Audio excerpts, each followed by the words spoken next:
In all families, the happiest moment is when a child is born into the family. What happens in a hospital when a child is born?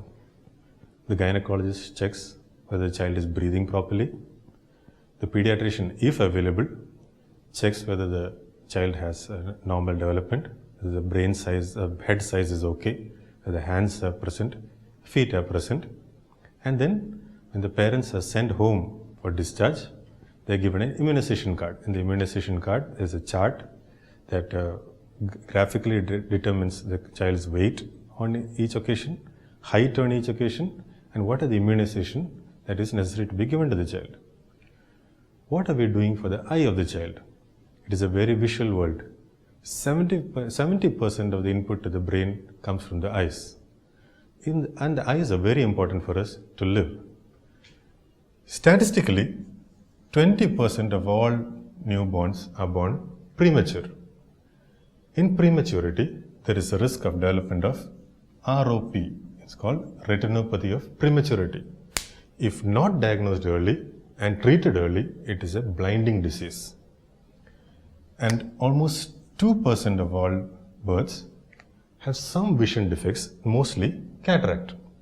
And 0.2% have a severe blinding disease called glaucoma. It is called congenital glaucoma. By birth, the eye pressure is very high and the optic nerve gets damaged and the child can become blind.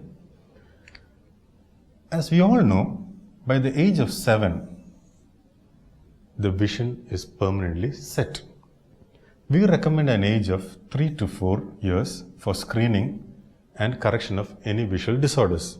But this is for people who have vision, but the vision is less. But in these populations where there is cataract, glaucoma, retinopathy of prematurity, or any other development abnormality, the problem is with the optic nerve and the light entering the eye. If light does not enter the eye and the optic nerve does not function properly, the chance of blindness is very high, and that takes place by 1 year of age.